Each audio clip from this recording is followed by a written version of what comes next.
నమస్తే, welcome to big Telugu TV. ప్రస్తుతం మనతో పాటు ఉన్నారు సీనియర్ అనలిస్ట్ శ్రవణ్ కుమార్ వెర్లపాటి. నమస్తే అండి శ్రవణ్ గారు. నమస్తే అండి. ప్రస్తుతం భారతదేశం అంతా కూడా గర్వించదగ్గ క్షణాలు ఇవన్నీ కూడా.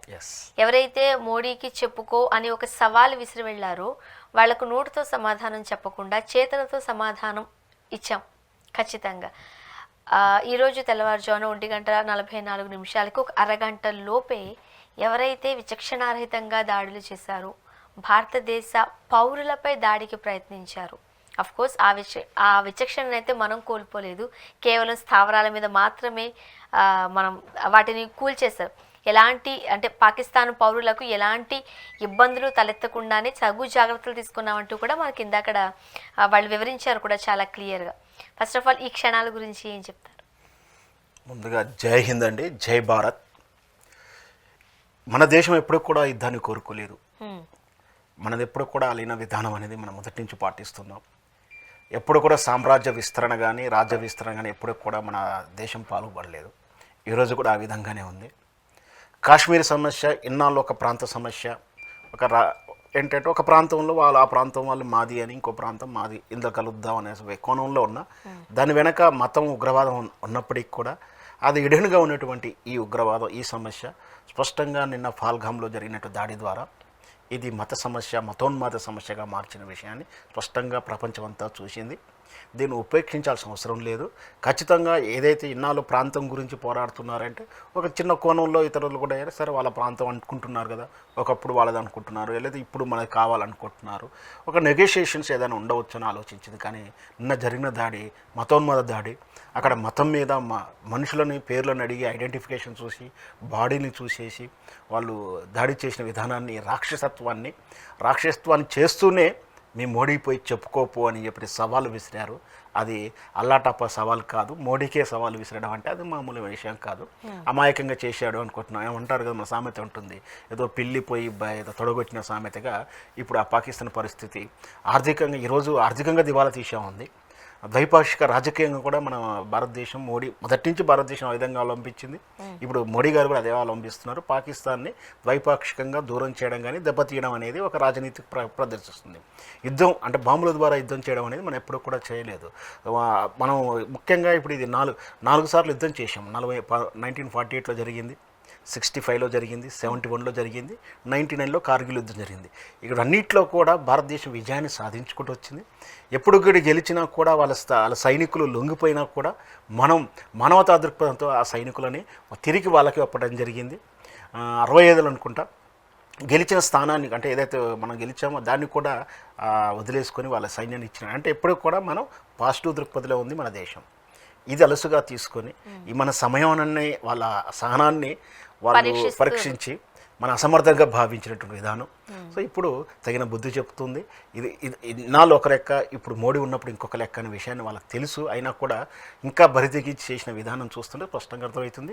ఈరోజు యాక్చువల్గా మాక్ డ్రిల్ అనేది ప్రకటించడం జరిగింది. 4 గంటలకు ఉంటుంది. ప్రపంచం అంతా కానీ దేశం అంతా కానీ అందరూ కూడా ఈ మాక్ డ్రిల్ ఏం చేస్తారని దృష్టి చూస్తున్నప్పుడు అది చూసి అంటే ఇక్కడ మనం అలాంటి ఇక్కడ ఉంటే అదును చూసి అంటే మాక్ డ్రిల్ తర్వాత దాడి చేస్తారేమో అని బహుశా పాకిస్తాన్ భావించుండవచ్చు. కానీ శత్రువును ఊహించక ముందే దెబ్బ కొట్టడం అనేది అది రాజనీతి, యుద్ధనీతి. సో ఆ విధంగా అర్ధరాత్రి సింధూర్, ఈ పేరు కూడా ఎంత బాగుంది. సాధారణంగా ఇప్పుడు ఈ టైటిల్స్ వస్తూ ఉంటాయి కదా, అదే చాలా అట్రాక్టివ్ గా అనిపించింది. ఆపరేషన్ సింధూర్. అందరూ ప్రశాంతంగా నిద్రపోయారు భారతదేశంలోని ప్రజలు. బట్ మనం అక్కడ క్లియర్ పిక్చర్ చూసాము. ప్రధానమంత్రి మోదీ గారు ఆ దాడులు ఏ విధంగా జరుగుతున్నాయో ఆయన నిద్రపోకుండా క్షుణ్ణంగా పరిశీలిస్తూ ఉండడం కూడా కొన్ని విజువల్స్లో మనం చూసాం. అంటే దేశమంతా ప్రశాంతంగా నిద్రపోయిన సమయంలో మీకు మేమున్నాము అంటే ధైర్యాన్ని ఇచ్చింది గవర్నమెంట్. ముఖ్యంగా ఆ టైటిలే ఆపరేషన్ సింధూర్. అసలు సింధూర్ అంటే ఏంటి అనేది ప్రస్తుతం అప్పుడు అందరిలోని మొదలవుతున్న ప్రశ్న. మనందరికీ తెలుసు. అయితే ఇతర దేశస్తులు కొంచెం ఏదన్నా కన్ఫ్యూజ్ ఉండదు. సింధూరం అంటే మన హిందువులు అత్యధికంగా పవిత్రంగా భావించేటువంటి సింధూరము, పెట్టుకున్న సింధూర బొట్టు. మన వాస్తవానికి భారతదేశానికి కాశ్మీర్ సింధూరం బొట్టు అని చెప్పి కవులు వర్ణిస్తూ ఉంటారు. నా భారత మాత నిజుట సింధూరము నా కాశ్మీర్ అని చెప్పేసి కవులు రాశారు. అట్లాంటి సింధూరం, ఆ సింధూరు టైటిల్ పెట్టడం కూడా మ్యాప్ లో కాశ్మీర్ అక్కడే ఉంటుంది. అదే అందుకనే అక్కడే మన భారత మాతకు నిజుట సింధూరం అది. సో నిజంగా కూడా అట్లాంటి సింధూరం అలా భావించిన నిన్నగాక మనం చూసాం నావీ అధికారిని 6 రోజులు కూడా కాలేదు వివాహమై వాళ్ళకు భర్తని భార్య ఎదుటనే కాల్చి నిర్దాక్షిణంగా చంపుతుంటే ఆ నుదుట సింధూరాలు తుడిపేశారు కదా వాళ్ళంతా ఉగ్రవాదులు. సో దాని విలువ ఏంటో తెలిసి రావాలి, ఆ సింధూరం యొక్క విలువ ఏంటో తెలిసి రావాలి అని చెప్పి మంచి టైటిల్ ఆప్ట్గా పెట్టారు. ఒక రకంగా భారతీయ జనతా పార్టీ హిందూ భావజాలం అని అనుకున్నాం. మన దేశానికి ఇది హిందూ దేశం అయినప్పటికీ మళ్ళీ ఎట్లా చూసినా కూడా భరతమాతకు నిజుట సింధూరమే కాబట్టి ఖచ్చితంగా మంచి ఆప్టు. అది లక్ష్యాన్ని కూడా సాధిస్తుంది. సెంటిమెంట్ పదం కూడా మంచిగా ఉంది. అది మనం పవిత్రంగా భావించాలంటే సింధూరం బొట్టు కాబట్టి అమ్మవారి బొట్టు కూడా మనం భావిస్తూ ఉంటాం కాబట్టి ఖచ్చితంగా విజయం సాధిస్తుంది. 9 లక్ష్యాలను చేసుకొని ఇక్కడ మనం స్పష్టంగా చెప్తున్నాం, ఎక్కడ పౌరుల మీద దాడి చేయలేదు, ఎక్కడ పాక్ ఆర్మీ అంటే సైనికుల మీద కూడా దాడి చేయలేదు. పాలకులు ఉండేటువంటి parliament MLA quarters, MP quarters, మన విధంగా నివాస ప్రాంతాలు అక్కడ దాడిలే. కేవలం ఉగ్రవాదులు శిక్షణ తీసుకుంటున్నటువంటి లేదా ఉగ్రవాదులు తలదాచుకున్నటువంటి శిబిరాల మీద మాత్రమే దాడి జరిగింది. ఈ ఆపరేషన్ సింధులో 2 విజయాలు సాధించింది ఈ దేశం, గర్వంగా చెప్పుకోవాలి. ఒకటి, ఈ దేశంలో ఉగ్రవాద సంస్థ లష్కర్-ఏ-తోయిబా ప్రధాన నాయకుడు హఫీజ్ అహ్మద్ అబ్దుల్లా మరణించాడు.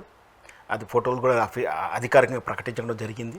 అతనితో పాటు అతనితో అనుచరులు, ఆ కుటుంబం కూడా చనిపోయిన వార్త వస్తూ ఉంది. అది నిజమైందో మనకు తెలియదు. ఇక్కడ ఇంకొక ప్రధానమైనటువంటి విజయం ఏంటంటే పాకిస్తాను చైనా నుంచి కొనుగోలు చేసినటువంటి JF-17 అనే యుద్ధ విమానం, అమెరికా నుంచి కొనుగోలు చేసినటువంటి F-16 అనే యుద్ధ విమానాలని గగనతలంలో మన భారత వైమానిక దళాలు విధ్వంసం దాన్ని తుంచేశాయి, పేల్చివేశాయి.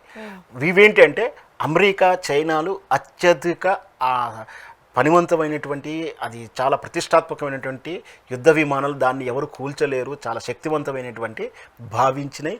అట్లా ప్రయోగాత్మకంగా ప్రయోగించి అమ్ముకున్నాయి. ఎవరికి అమ్ముకున్నాయి అంటే పాకిస్తాన్ లాంటి అవసరం ఉన్న దేశాలకు అమ్ముకున్నాయి. అంటే అట్లాంటి అత్యాధునికమైనటువంటి యుద్ధ విమానాన్ని మన భారత సైన్యము పేల్చివేయడంతో ఇప్పుడు మేము గొప్పగా కనిపెట్టినటువంటి ఈ విమానాలను ఎవరేం చేయలేరు శత్రువులు అని గర్వంగా చెప్పుకున్నటువంటి దేశాలు ఈరోజు ఆశ్చర్యానికి గురయ్యాయి.